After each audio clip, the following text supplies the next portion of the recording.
Hi, நான் உங்களோட Venkat from Vicky Techy and காஷன் ப்ராடக்ட். சிஎஸ்எஸ் ஒரு பவர்ஃபுல்லான ஒரு டெக்னாலஜிங்க.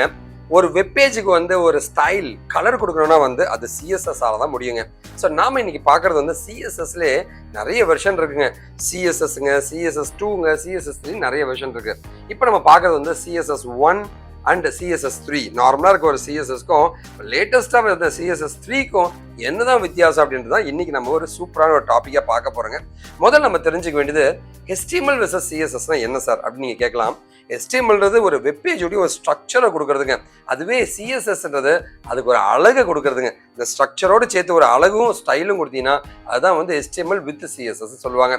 அது HTML கூடயும் இருக்கலாங்க, சைட் அது கூடவும் HTML கூடவும் இருக்கலாங்க, இல்லை அது வெளியிலையும் இருக்கலாங்க. பாருங்களேன், இதுதான் என்னோட HTML டேக்குங்க. HTML போயிட்டு இருக்கு. இப்போ div டேக் ஒரு டிவைடட் டேக்ல பிரிண்ட் பண்றேன். காஷியூ இன்ஃபோடெக்னு என்னோட பாடி டேக்குள்ள காஷியூ இன்ஃபோடெக்னு பிரிண்ட் பண்றேங்க. இப்போ CSS அதுக்கு கலரிங் தரும்போது அதோட வித்து ஹைட்டு பேக்ரவுண்ட் கலர் ரெட்டுன்னு ஒன்று அதை பார்த்தீங்களா, அந்த டெக்ஸ்ட்டுக்கு பேக்ரவுண்ட் கலர் கொடுத்துருச்சுங்க. இந்த divன்ற இந்த டேகு வித்து 100க்கும் ஹைட் ஒரு 100க்கும் ஒரு பேக்ரவுண்ட் கலர் ரெட்டை நான் கொடுத்துருக்கேன். ஓகேவா? ஸோ இந்த divன்றது சைஸ் எவ்வளோங்க, வித்து 100, ஹைட் 100ன்ற மாதிரி கொடுத்துருக்கேன். ஸோ இந்த மாதிரி தான் உங்களுடைய டிசைன் இருக்குங்க. ஓகேவா?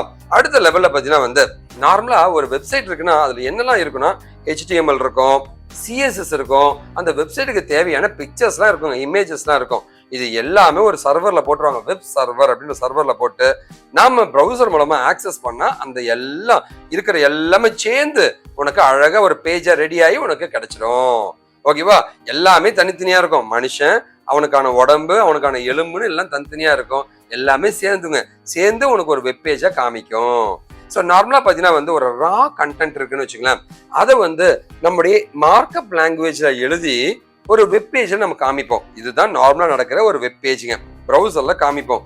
ரா கண்டென்ட்னா வெல்கம் டு காஷியூ இன்ஃபோடெக் அப்படின்னு இருக்கு. ஏப்பா அந்த வெல்கம் டு காஷியூ இன்ஃபோடெக் இவ்வளோ சைஸ் இருக்கணும்பா, இந்த கலர் இருக்கணும்பா அப்படின்ற மாதிரி நம்ம ஸ்பெசிஃபை பண்ணலாம். ஸோ லைக் அது ஃபர்ஸ்ட் நம்ம என்ன பண்றோம், முதல்ல அந்த வெல்கம் டு காஷியூ இன்ஃபோடெக்க ஒரு வெப் பேஜ்ல கொண்டு வர ட்ரை பண்றேன். அப்ப மார்க்அப் லாங்குவேஜ் HTML மூலமா நான் பண்ணிட்டேங்க. அடுத்த லெவல்ல அதுக்கு நம்ம கலர் தர ட்ரை பண்றோம். இந்த சைஸ் இருக்கணும்பா, இந்த கலர் இருக்கணும்பான்ட்டு. அப்பதான் இந்த மார்க்அப், இந்த ரா கண்டென்ட் HTMLோட இந்த CSS ரெண்டும் சேர்ந்து உனக்கு அழகான ஒரு வெப் பேஜை கொடுக்க ஆரம்பிக்கும். இதுதான் உங்களுடைய CSSன்னு சொல்லுவாங்க. ஓகேவா? ஸோ இந்த CSS பார்த்தீங்கன்னா இந்த ஸ்டைல் அந்த HTMLக்கு உள்ளரையும் இருக்கலாம், அது வெளியிலயும் இருக்கலாம். ஸோ வெளியில இருந்துச்சுன்னா அது தனியான ஒரு CSS ஃபைலுங்க, HTML தனியான ஃபைலுங்க. இது ரெண்டும் லிங்க் ஆகும்போது தான் ஒரு வெப் பேஜ் உங்களுக்கு ரெடி ஆகும். இங்க நீங்க பார்க்கலாம், HTMLன்னு ஒன்று இருக்கு, இது கூட இந்த style.css அப்படின்றத லிங்க் பண்ணணும். லிங்க் பண்ண உடனே ஆட்டோமேட்டிக்கா உன்னுடைய ப்ரௌசர்ல இதெல்லாம் லிங்க் ஆகி உனக்கு தெரிய ஆரம்பிக்கும். ஓகேவா? சரி, ஓகே. ஸோ இந்த CSS அப்படின்றது 3 முக்கியமான வகைகள் இருக்கும். ஒன்னு, அந்த லைன்லயே ஒரு ஸ்டைல் தரேன், அந்த ஃபைல்ல ஒரு ஸ்டைல் தரேன், வேற ஒரு ஃபைல்ல ஸ்டைல் தரேன்னு 3 வகையா பிரியும். ஒன்னு அந்த லைன்லயே ஒரு ஸ்டைல் தரேன், அந்த ஃபைல்ல ஸ்டைல் தரேன், அந்த ஃபைல அந்த ஸ்டைலை வேற ஒரு ஃபைல்ல வச்சு ஆக்சஸ் பண்றேன். இன்லைன், இன்டர்னல் அண்ட் எக்ஸ்டர்னல் CSSன்னு சொல்லுவாங்க. ஓகேவா? ஸோ ஒரு வெப் பேஜ் இருக்குன்னு வச்சுங்களேன். அதாவது இந்த இன்டர்னல் CSS எதுக்காக சார், வெவ்வேறு வகைகளா எதுக்குன்னா அதோடைய பயன்பாடு ஒவ்வொரு மாதிரி இருக்கும். சார் இந்த பேஜ்ல இந்த கலர்லாம் ப்ளூ கலர்ல இருக்கணும் சார்னா இந்த பேஜுக்கு அங்க ஸ்டைல் கொடுத்துக்கலாம். இந்த பேஜ்ல அதே கண்டென்ட்டுக்கு இந்த கலர்ல வேணும் சார், ஸ்டைல் கொடுத்துக்கலாம். இந்த பேஜ்ல இந்த கலர் வேணும் சார், ஸ்டைல் கொடுத்துக்கலாம். அந்த மாதிரி ஒவ்வொரு பேஜுக்கும் நம்ம ஸ்டைல் தரோம்னா அப்போ அந்த ஸ்டைலை அந்த பேஜ்லயே நம்ம எழுதிடுவோம். அதான் இன்டர்னல் CSSன்னு சொல்லுவாங்க. இதை பத்தி டீட்டெயிலா நான் ஒரு வீடியோ வாட் இஸ் CSS இன் தமிழ் அப்படின்னு நான் போட்டிருக்கேன், போய் பாருங்க நம்ம சேனல்ல, உங்களுக்கு நல்லா புரியுங்க. சார் இது லைக் இந்த ஸ்டைலே குளோபலா எல்லா பேஜுக்கும் ஒரே ஒரு ஸ்டைல் வேணும்பானா அப்ப குளோபல் CSSன்னு ஒரு CSS போட்டு அதை நாம எல்லா பேஜ்லயும் நாம லிங்க் பண்ணிக்கலாம். இந்த மாதிரியும் நம்ம பண்ண முடியும். இது எக்ஸ்டர்னல் CSS அப்படின்னு சொல்லுவாங்க. அந்த பேஜ்லயே ஸ்டைல் கொடுத்திருந்தா, இந்த பேஜ்லயே ஸ்டைல் கொடுத்திருந்தா அது இன்டர்னல் CSSங்க. ஸ்டைலை வேற ஒரு ஃபைல்ல கொடுத்துட்டு அதை ஆக்சஸ் பண்ணா அது எக்ஸ்டர்னல் CSSன்னு சொல்லுவாங்க. ஓகேவா? அதே மாதிரி ஸ்டைலே ரெஸ்பான்சிவ் ஸ்டைலும் நம்ம தர முடியும். அதாவது மொபைல்ல இருந்துச்சுன்னா இந்த ஸ்டைல்லாம் யூஸ் பண்ணிக்கப்பா, கம்ப்யூட்டர் இருந்தா இந்த ஸ்டைல்லாம் யூஸ் பண்ணிக்கப்பா அப்படின்ற மாதிரி நம்மளால தர முடியும். ஓகேவா? அந்த மாதிரி அது ரெஸ்பான்சிவ் டிசைன்ஸ்ன்னு சொல்லுவாங்க. ஓகேவா? சரிங்க சார், இந்த சிஎஸ்எஸ்லாம் எப்பதான் சார் கண்டுபிடிச்சாங்கன்னா 1996ங்க. 92ல இன்டர்நெட் வந்துருச்சுங்க. ஆனா 96ல தான் அதுக்கு கலரிங்லாம் கொடுக்கறத பத்தி கத்துக்கிட்டாங்க. அதான் சிஎஸ்எஸ் வெர்ஷன் 1 அப்படின்னு சொல்லுவாங்க. 1996ல வந்துச்சு. அதுக்கப்புறமா வந்து அதோடைய அப்கிரேடட் வெர்ஷன் வந்து 1998ல வந்துச்சுங்க. அப்புறம் இப்ப ரீசெண்டா இருக்க இந்த CSS3 வந்து 1996ல வந்துச்சுங்க. இதோடைய அப்கிரேடட் நிறைய சேஞ்ச் எல்லாம் வந்துச்சு. 2005ல தான் ஒரு ஃபைனல் வெர்ஷன் ஆஃப் CSS3 நிறைய விஷயங்கள் உள்ள கொண்டு வந்தாங்க. சரிங்களா? ஓகேவா? சரி, இந்த ஸ்டைல் எப்படி சார் கொடுப்பாங்கன்னா, HTML பாடின்னு ஒரு டேக் இருக்குன்னு வச்சுக்கலாம். பாடினா மொத்த பேஜ், அதுக்கு ஒரு கலர் தரணுமா, அந்த பாடி அப்படின்றது எழுதிடு, இந்த பிரேஸை போட்டு கலர் அப்படின்னு ஃபுல் கோலன் கொடுத்து அதோட வேல்யூவை கொடுத்துடணும். ஸோ இதுதான் வந்து ப்ராப்பர்ட்டின்னு சொல்லுவாங்க, அதுக்கான வேல்யூன்னு சொல்லுவாங்க. இந்த டேக் HTML டிஃபைன் பண்ற டேக் பேர் தான் செலக்டார் அப்படின்னு சொல்லுவாங்க. ஓகே, ஸோ இந்த மாதிரி தான் டிஃபைன் பண்ணுவாங்க. சரியா? சரிங்க சார், இந்த HTML லிங்க் பண்ணுவாங்க. அது எப்படி சார் லிங்க் பண்ணுவாங்கன்னா, இங்க பாருங்களேன், என்னுடைய ஸ்டைல் எல்லாமே இந்த style.css இருக்கு. இது என்னுடைய HTML, இந்த style.css இருக்கு. இது ரெண்டுத்தையும் எப்படி லிங்க் பண்ணலாம்? இந்த HTML நான் லிங்க் பண்றேன். லிங்க் பண்றது ஒரு ஸ்டைல் ஷீட்டு, அதோட பேரு style.css சொல்லிட்டா இந்த ரெண்டு பேரும் சொந்தக்காரங்க ஆயிடுவாங்க. ஸோ லிங்க் பண்ணிட்டா இந்த CSS எல்லாம் இந்த HTML போய் அப்ளை ஆகிடும். ஓகே, ஸோ இந்த மாதிரி தான் நடக்குங்க. சார் CSS2 ஏதோ ஒரு வெர்ஷன் வந்துன்னு சொல்றீங்க இல்லைங்களா சார்? CSS2க்கும் CSS3க்கும் என்ன சார் லேட்டஸ்ட் டிவிஷன்னா, இதுல நார்மல் ஸ்டைலிங் பண்ணா இதுல இன்னும் பெட்டரா பண்ண முடியும். இது சிங்கிள் டிவைஸ்னா வந்து இது வந்து மல்டிபிள் டிவைசஸ்ங்க, நியூ டிரான்சிஷன்ஸுங்க, அனிமேஷன் எல்லாத்துக்கும் பண்ண முடியும். இங்க டிரான்சிஷன்லாம் ரொம்ப கம்மிங்க. ஷேடோ, எம்பெடட் ஃபாண்ட் இதெல்லாம் கிடையாதுங்க. ஆனா இது அப்படி கிடையாதுங்க. சரிங்களா? இது வந்து சிங்கிள் டிவைஸ்னா என்ன சார் நீங்க கேட்கலாம். கம்ப்யூட்டர்ல மட்டும் வேலை செய்யும், இல்ல லேப்டாப்ல மட்டும் வேலை செய்யும். இங்க பாரு நம்ம கதையை, இது ரெஸ்பான்சிவ் லே அவுட்டுங்க. உன்னுடைய டிவைஸுக்கு தகுந்த மாதிரி அதுவே மாத்திக்கும் வெப்சைட்டை. சரிங்களா? இங்க டிரான்சிஷன்லாம் பண்ண முடியாதுங்க. இங்க டிரான்சிஷன்லாம் புதுசா நிறைய கண்டுபிடிச்சிருக்காங்க. அனிமேஷன் எஃபெக்ட்ஸ் கொடுக்க முடியும். இந்த ஷேடோலாம் பண்ண முடியும். இங்க பண்ண முடியாதுங்க. இங்க ஷேடோலாம் உண்டு. இங்க எம்பெடட் ஃபாண்ட்லாம் கிடையாது. இங்க எம்பெடட் ஃபாண்ட்ஸ்லாம் உண்டுங்க. இந்த மாதிரி வந்து CSS3ன்ற இந்த லேட்டஸ்ட் வெர்ஷன்ல ஏகப்பட்ட மாற்றங்களை கொண்டு வந்திருக்காங்க. இதை பத்தி டீட்டெயிலா வந்து நான் ஒரு கண்டென்ட் வந்து நான் போட்டிருக்கேன். இந்த லிங்கை வந்து டிஸ்கிரிப்ஷன்லையும் ஃபர்ஸ்ட் கமெண்ட்லையும் கொடுத்துருக்கேங்க. ஓகேவா? இதுதான் அந்த லிங்க்குங்க, wikidiki.com/CSS difference between CSS and CSS3 இந்த லிங்க்ல தான் கொடுத்துருக்கேன். இந்த லிங்கை வந்து டிஸ்கிரிப்ஷன்லையும் ஃபர்ஸ்ட் கமெண்ட்லையும் கொடுத்துருக்கேன். கிளிக் பண்ணீங்கன்னா டீட்டெயிலாக நீங்க படிச்சுக்கலாங்க. சரி, ஓகே. ஸோ இதை பத்தி நம்ம CSS3 பத்தி என்ன சார் டிஃபரன்ஸ் கேட்டீங்கன்னா அது டீட்டெயிலாக இப்போ நம்ம பார்க்க போறோம். வாங்க வீடியோக்குள்ள போகலாங்க.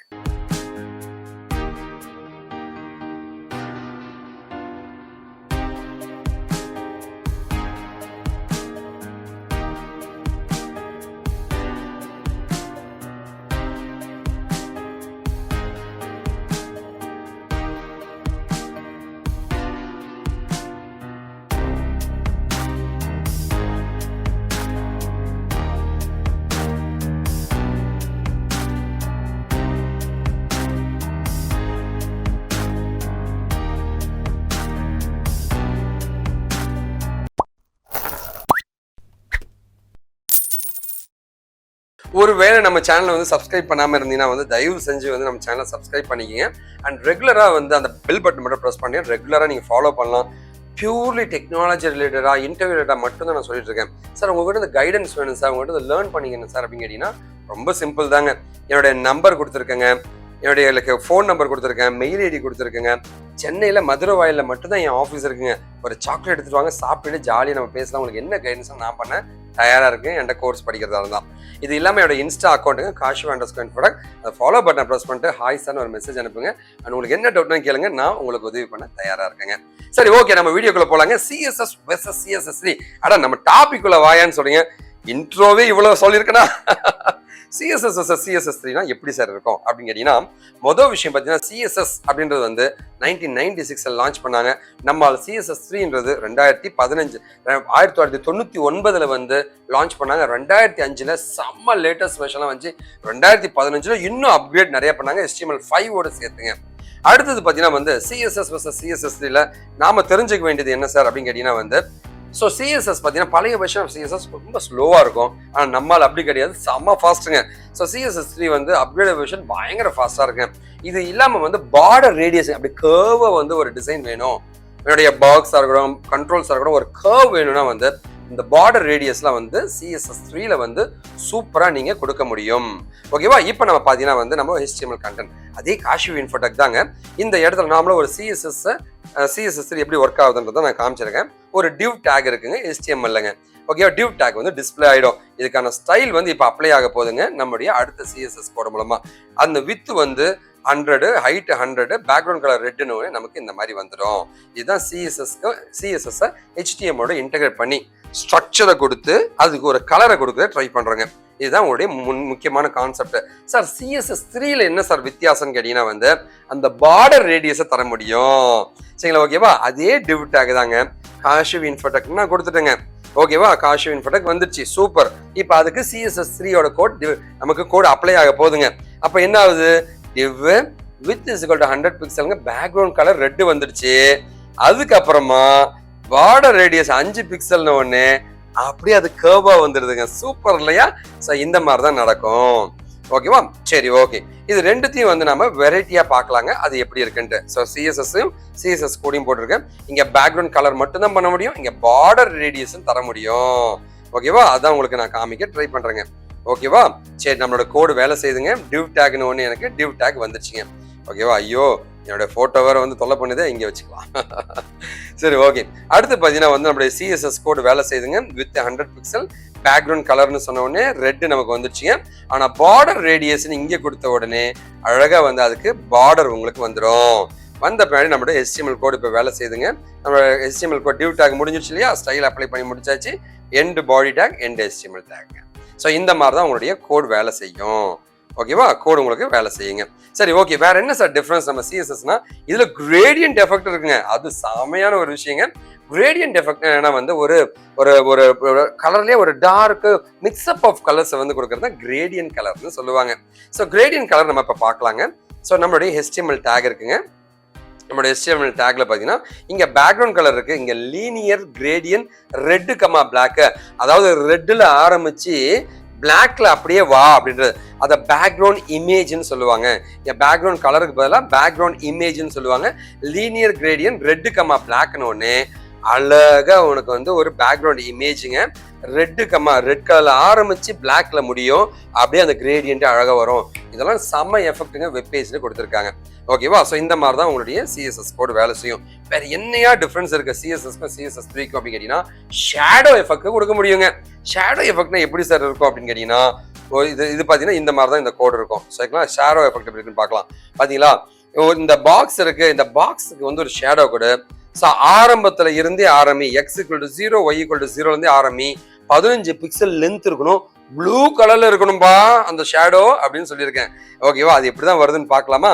ஒரு ரெட் கலர்ல ஒரு box with 100 pixel height 100 pixel வச்சு ரெட் கலர்ல ஒரு பாக்ஸ் கொடுத்து அதுக்கு பாக்ஸ் ஷேடோன்ட்டு 0,0ல ஆரம்பிச்சு 15 பிக்சல்ல கொடுத்துருக்கேன்.